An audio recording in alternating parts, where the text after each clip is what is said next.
আসসালামু আলাইকুম প্রিয় শিক্ষার্থী, আজকের এই পর্বে আমরা পৌরনীতি ও নাগরিকতার পঞ্চম অধ্যায় টাইপ 3 এর কোশ্চেন আলোচনা করব। তো আমাদের টাইপ 3 এর বিষয়টা হচ্ছে কি, দেখো টাইপ 3 এর বিষয়টা হচ্ছে আমাদের যে সংবিধানের শ্রেণী বিভাগ। তো আমরা দেখব যে সংবিধানের শ্রেণী বিভাগ থেকে আমাদের কি কি কোশ্চেন আছে আমরা একটু দেখি। তো দেখো আমাদের প্রথমে 26 নম্বর কোশ্চেনটা কি বলতেছে। 26 নম্বর বলতেছে, দেখো 26 নম্বর, যে উত্তম প্রকৃতির সংবিধানের বৈশিষ্ট্য কোনটি? কি বলতেছে? যে উত্তম প্রকৃতির, একদম বলতেছে উত্তম প্রকৃতির সংবিধানের বৈশিষ্ট্য কোনটি। ক নম্বর বলতেছে যে পূর্ববর্তী শাসকদের মতামতকে প্রাধান্য দেওয়া। আচ্ছা, মনে করো পূর্ববর্তী শাসকদের প্রাধান্যকে মতামত দেওয়া, এটা যদি মনে করো যে পূর্ববর্তী শাসকরা যদি খারাপ কাজ কিছু করে গেছে, ওই খারাপ সংবিধান প্রণয়ন করে গেছে, তাহলে কি আমরা ওই খারাপটাকে পন্থাপথ প্রাধান্য দিব? তাহলে তো এটা উত্তম সংবিধান হবে না। এরপরে তার মানে কেটে ক্রস, তারপর বলতেছে প্রয়োজনীয় সকল আইন বিস্তারিতভাবে উল্লেখ থাকা। তারপরে বলতেছে অধিকার রক্ষায় মানুষকে সচেতন করে তোলা নাকি শাসকের ইচ্ছাকে গুরুত্ব দেওয়া। তো আমরা বলতেছি যে উত্তম প্রকৃতি সংবিধানের বৈশিষ্ট্য হচ্ছে মূলত যে অধিকার রক্ষায় মানুষকে সচেতন করে তোলা। কি? যে অধিকার রক্ষায় মানুষকে সচেতন করে তোলা। এরপরে আমরা 27 নম্বর কোশ্চেনটা দেখি। 27 নম্বর কোশ্চেনে বলতেছে, দেখো যে বাংলাদেশের সংবিধানের বৈশিষ্ট্য হচ্ছে, আচ্ছা আমাদের বাংলাদেশ, এই যে আমাদের বাংলাদেশের সংবিধানের বৈশিষ্ট্য কি বলতেছে, 1 নম্বর যে লিখিত ও দুষ্পরিবর্তনীয়, 2 নম্বর বলতেছে সার্বজনীন ভোটাধিকার, 3 নম্বর হচ্ছে কি যুক্তরাষ্ট্র সরকার ব্যবস্থা। আচ্ছা এখানে দেখো যে আমাদের বাংলাদেশের সংবিধানের বৈশিষ্ট্য এই যে এটা না যে যুক্তরাষ্ট্র সরকার ব্যবস্থা থাকবে না এখানে। আচ্ছা যুক্তরাষ্ট্র সরকার ব্যবস্থা বলতে বোঝাইতেছে এখানে যে আমাদের হচ্ছে কি, যে প্রথম অধ্যায়ে দেখবা যে 6 দফায় ছিল, যে 6 দফায় কি ছিল, যে আচ্ছা আমাদের প্রথম অধ্যায়ে না সরি, যে আমাদের 6 দফায় একটা দফা ছিল যে যুক্তরাষ্ট্র সরকার ব্যবস্থা। যুক্তরাষ্ট্র সরকার ব্যবস্থা মানে বলতেছে যে কি, যে দুটা স্টেটে ক্ষমতা ভাগ করে দেয়, এমন কি ক্ষমতা বন্টন করা, এমন বোঝাইতেছে। তো এখানে বলতেছে আমাদের বাংলাদেশের সংবিধানের বৈশিষ্ট্য হচ্ছে মূলত লিখিত দুষ্পরিবর্তনীয় সার্বজনীন ভোটাধিকার, মানে কি ক। এরপর আমাদের 28 নম্বর কোশ্চেনে কি বলতেছে, দেখো যে লিখিত সংবিধান যুক্তরাষ্ট্র সরকার ব্যবস্থার উপযোগী কেন? আচ্ছা যে লিখিত সংবিধান যুক্তরাষ্ট্র মানে কি যে সরকার ব্যবস্থার উপযোগী কেন বলতেছে, প্রগতি সহায়ক বলে, সরকারের ক্ষমতা ভাগ করে দেওয়ার জন্য, নাকি পরিবর্তন জটিল বলে, নাকি নতুন অবস্থার সাথে সামঞ্জস্য বলে। তো আমরা জানি যে বললাম যে দেখো এই যে যুক্তরাষ্ট্রীয় সরকার ব্যবস্থা, এই যুক্তরাষ্ট্র সরকার ব্যবস্থা বলতে বোঝাইতেছে যে ক্ষমতা ভাগ করে দেওয়ার জন্য। কি? যে ক্ষমতা ভাগ করে দেওয়ার জন্য। দেখো আমাদের গতে আছে যে সরকারের ক্ষমতা কি করে দেওয়ার জন্য, ভাগ করে দেওয়ার জন্য। এরপরে আমাদের হচ্ছে একটা উদ্দীপক আছে, উদ্দীপকটি পড়ে বলতেছে কি, যে 29 এবং 30 নম্বর প্রশ্নের উত্তর দাও। তো আমরা একটু উদ্দীপকটা পড়ি। বলতেছে জনাব এক্স একটি দেশের সরকার প্রধান, দেখো যে এক্স একটি দেশের কি সরকার প্রধান, এবং বলতেছে অয় পার্শ্ববর্তী আরেকটি দেশের কি সরকার প্রধান। তো উভয় রাষ্ট্রের মধ্যকার সীমান্ত বিতর্কিত একটি অঞ্চল নিয়ে দুই দেশের মধ্যে যুদ্ধ বাধে। বলতেছে কি, জনাব এক্স দ্রুত সিদ্ধান্ত নিয়ে উক্ত অঞ্চলটি দখল করে, ততক্ষণ জনাব ওয়াই সিদ্ধান্ত গ্রহণে ব্যর্থ হন। এখন বলতেছে 29 নম্বর কোশ্চেনটা দেখো, যে জনাব এক্স এর দেশের সংবিধানের বৈশিষ্ট্য কোনটি? আচ্ছা জনাব এক্স কি, যে দ্রুত একটা সিদ্ধান্ত গ্রহণ করে কি ওই অঞ্চলটি দখল করে নিয়েছে। তো আমরা বলতেছি দেখো যে জনাব এক্স এর সংবিধানের বৈশিষ্ট্য হচ্ছে কি, যে সুস্পষ্টতা, স্থিতিশীলতা, নাকি যুক্তরাষ্ট্র সরকারের উপযোগী, নাকি জরুরি প্রয়োজনে সহায়ক। আচ্ছা দেখো এটা হচ্ছে কি, যে জরুরি প্রয়োজনে সহায়ক, একদম কি দেখো যে দ্রুত সিদ্ধান্ত নিয়েছে, মানে কি যে যুদ্ধ বাঁধছে, তারপরে কি এক্স দ্রুত সিদ্ধান্ত নিয়ে অঞ্চলটা দখল করে নিয়েছে। তার জন্য আমরা বলতেছি যে জনাব এক্স দেশের সংবিধান হচ্ছে কি জরুরি প্রয়োজনে কি সহায়ক। এরপর আমাদের 30 নম্বর কোশ্চেনটা দেখি।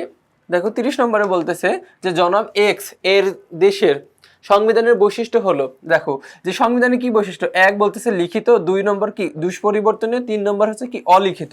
তো আমরা বলতেছি যে দেখো যে এক্স দ্রুত সিদ্ধান্ত গ্রহণ করতে পারে, তার মানে কি লিখিত সংবিধান, তার মানে কি পূর্বে আছে লিখিত, সেই লিখিত অনুযায়ী কাজ করে গেছে। আর লিখিত সংবিধান হচ্ছে কি দুষ্পরিবর্তনীয়, আর অলিখিত না, এটা হচ্ছে কি অলিখিত সংবিধান না, তাহলে এটা 3 নম্বর কোর্স, তার মানে কি 1 এবং 2 আনসার।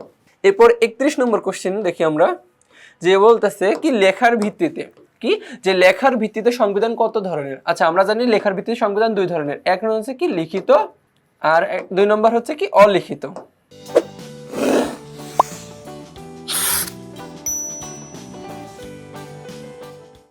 দেখো একটা লিখিত সংবিধান, একটা অলিখিত সংবিধান, তাহলে আমরা বলতেছি লেখার ভিত্তিতে সংবিধান মূলত 2 ধরনের। এরপর আমাদের 32 নম্বর কোশ্চেন, যে অলিখিত সংবিধানের বৈশিষ্ট্য হলো কি, যে অলিখিত সংবিধানের বৈশিষ্ট্য কোনটি। আচ্ছা অলিখিত সংবিধান বলতেছে যে যুক্তরাষ্ট্র সরকার ব্যবস্থা উপযোগী, প্রগতি সহায়ক হয়ে, জরুরি প্রয়োজন মেটাতে অকার্যকর, নাকি সরকার ব্যবস্থা স্থিতিশীল থাকতে। আমরা জানি যে অলিখিত সংবিধান মূলত প্রগতি সহায়ক হয়ে থাকে। দেখো সেই সংবিধানটা কি লিখিত না, কি লিখিত না। এখন প্রগতি দেখো আমাদের কি যুগ যেভাবে চলতেছে সেই অনুযায়ী কি একটা জিনিস তৈরি করে, মানে সেই অনুযায়ী কি বিচার কার্য কি সকল কিছু পরিচালনা করা হয়, তার জন্য বলতেছে প্রগতি সহায়ক হয়ে থাকে। এরপর আমাদের 33 নম্বর কোশ্চেনটা কি দেখি, দেখো 33 নম্বর, যে অলিখিত সংবিধান কোন দেশে প্রচলিত। এখন দেখো এর মধ্যে 4টা দেশ আছে, এই 4টা দেশের মধ্যে একটা দেশে কি অলিখিত সংবিধান আছে। আমরা জানি যে বাংলাদেশের সংবিধান হচ্ছে কি লিখিত সংবিধান, মার্কিন যুক্তরাষ্ট্রের সংবিধানও লিখিত সংবিধান, তারপরে ভারতের সংবিধানও কি লিখিত সংবিধান। শুধু ব্রিটেন, দেখো ব্রিটেন মানে কি ইউকে, আমাদের ইউকে এই দেশের সংবিধান মূলত হচ্ছে কি সংবিধান, অলিখিত সংবিধান, ঠিক আছে। এরপর 34 নম্বর বলতেছে লিখিত সংবিধানকে যুক্তরাষ্ট্রীয় সরকার ব্যবস্থার উপযোগী বলা হয় কেন। আচ্ছা আবারও সেই যুক্তরাষ্ট্রীয় সরকার ব্যবস্থা আসছে। আচ্ছা যুক্তরাষ্ট্রীয় সরকার ব্যবস্থা বলতে মূলত বললাম যে কি ক্ষমতা কি করে দেয়া, বন্টন করে দেয়া, ক্ষমতা বন্টন। তো বলতেছে কি জরুরি প্রয়োজনে সহায়ক বলে, আচ্ছা জরুরি প্রয়োজনে সহায়ক হচ্ছে কি আমাদের লিখিত সংবিধান, সহজ পরিবর্তন করা যায় বলে প্রগতি সহায়ক হচ্ছে আমাদের লিখিত সংবিধান। আর এই যে ক্ষমতা বন্টন করে দেওয়ার জন্য, এই ক্ষমতা বন্টন মূলত হচ্ছে আমাদের কি যে যুক্তরাষ্ট্রীয় সরকার ব্যবস্থা।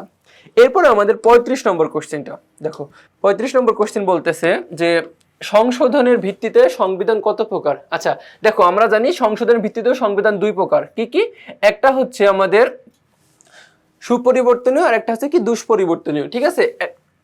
সংশোধনের ভিত্তিতে কি সুপরিবর্তনীয় আর একটা হচ্ছে কি দুষ্পরিবর্তনীয়। এরপরে আমাদের 36 নম্বর কোশ্চেনটা দেখি, দেখো 36 নম্বর বলতেছে যে লিখিত সংবিধানের গুণ কোনটি।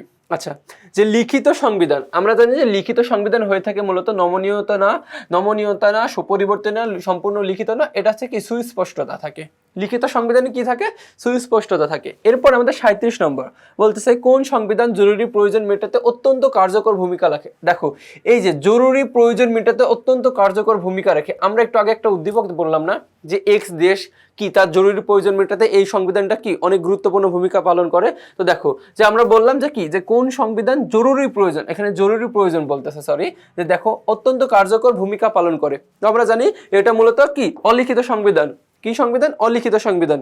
এরপর আমাদের 38 নম্বর কোশ্চেনটা দেখি, যে 38 নম্বর বলতেছে অলিখিত সংবিধানের বৈশিষ্ট্য হচ্ছে কোনটি। দেখো যে অলিখিত সংবিধান, যেই সংবিধানটা কি এখনো লিখা নাই তারা কি ওইভাবে চলে, আমরা কি বলতেছি যে বিপ্লবের সম্ভাবনা কম থাকে। দেখবা যে অলিখিত সংবিধান মূলত কি প্রগতি সহায়ক হয়ে থাকে, আর প্রগতি সহায়ক হলে কি ওটা বিপ্লবের সম্ভাবনা কম থাকে, কিন্তু দেখবা যে লিখিত সংবিধানে কি বিপ্লবের সম্ভাবনা বেশি থাকে। এরপর আমাদের 39 নম্বর বলতেছে যে লিখিত সংবিধানের বৈশিষ্ট্য হচ্ছে কি সুস্পষ্টতা, প্রগতি সহায়ক, স্থিতিশীলতা। আমরা জানি যে প্রগতি সহায়ক হচ্ছে কি অলিখিত সংবিধান, কি অলিখিত সংবিধান, তার মানে কি আমাদের 1 এবং 3 আছে কি কতে, দেখো ঠিক আছে। এরপর আমাদের 40 নম্বর কোশ্চেনটা, 40 নম্বর কোশ্চেনে কি যে অলিখিত সংবিধানের বৈশিষ্ট্য হচ্ছে কি। আচ্ছা অলিখিত সংবিধান আবার আসছে, দেখো যে অলিখিত সংবিধান আমরা বললাম যে অলিখিত সংবিধান হয়ে থাকে প্রগতি সহায়ক হয়ে থাকে, বিপ্লবের সম্ভাবনা কম থাকে, স্থিতিশীলতা। আচ্ছা স্থিতিশীলতা থাকে মূলত কি যে দেখো এখন দেখো কি অলিখিত সংবিধান স্থিতিশীলতা মূলত থাকে হচ্ছে কি লিখিত সংবিধানে, কি থাকে যে লিখিত সংবিধানে থাকে হচ্ছে কি যে এইটা আমাদের হচ্ছে স্থিতিশীলতা মূলত লিখিত সংবিধানের বৈশিষ্ট্য। আর এখানে কি আমাদের অলিখিত সংবিধানের বৈশিষ্ট্য হচ্ছে আমরা বললাম যে প্রগতি সহায়ক, বিপ্লবের সম্ভাবনা কম থাকে, মানে কি 1 এবং 2 আছে কি কতে। এরপর 41 নম্বর কি যে উত্তম সংবিধানের অন্যতম বৈশিষ্ট্য কোনটি। দেখো উত্তম সংবিধানের অন্যতম বৈশিষ্ট্য কি গণতন্ত্র, সমাজতন্ত্র, ধর্মীয় মূল্যবোধ, মৌলিক অধিকার। তো আমরা জানি যে উত্তম সংবিধানের অন্যতম বৈশিষ্ট্য হচ্ছে কি মৌলিক অধিকার, কি মৌলিক অধিকার। দেখো এরপরে আমাদের সে সুষম প্রকৃতির সংবিধান কেমন হয়। আচ্ছা সুষম প্রকৃতির সংবিধান সংক্ষিপ্ত হয়, অধিকার সম্বলিত হয়, সময় উপযোগী নাকি লিখিত। তো আমরা বলতেছি যে সুষম প্রকৃতির সংবিধান মূলত সময় উপযোগী। দেখো কি সময় উপযোগী, সময়ের সাথে তাল মিলে ওই সংবিধানটা হয়ে থাকে। এরপর আমাদের 43 নম্বরটা দেখি, 43 নম্বর বলতেছে যে উত্তম সংবিধানের বৈশিষ্ট্য হলো কি উত্তম সংবিধান, একদম উত্তম সংবিধানের বৈশিষ্ট্য চাচ্ছে। বলতেছে 1 জনমতের প্রতিফলন, 2 মৌলিক অধিকার সংরক্ষণ, 3 সংশোধন পদ্ধতি অনমনীয়। আচ্ছা আমরা বলতেছি যে উত্তম সংবিধান, দেখো আচ্ছা যে উত্তম সংবিধান কি উত্তম সংবিধান কি 1 নম্বর হচ্ছে কি জনমতের প্রতিফলন থাকবে, 2 নম্বর মৌলিক অধিকার সংরক্ষণ থাকবে, কিন্তু 3 নম্বর বলতেছে কি সংশোধন পদ্ধতি অনমনীয়। আচ্ছা সংশোধন পদ্ধতি অনমনীয় থাকে না, আমরা বলতেছি উত্তম সংবিধানের বৈশিষ্ট্য হচ্ছে কি যে এই দুইটা। দেখো 1 এবং 2 আছে কি কতে। তো এরই মাধ্যমে আমরা কি টাইপ 3 সকল কোশ্চেন আলোচনা করে ফেললাম। তো পরবর্তীতে তোমাদের সাথে আবার দেখা হবে, ততক্ষণ পর্যন্ত তোমরা সুস্থ থাকো, ভালো থাকো, আসসালামু আলাইকুম।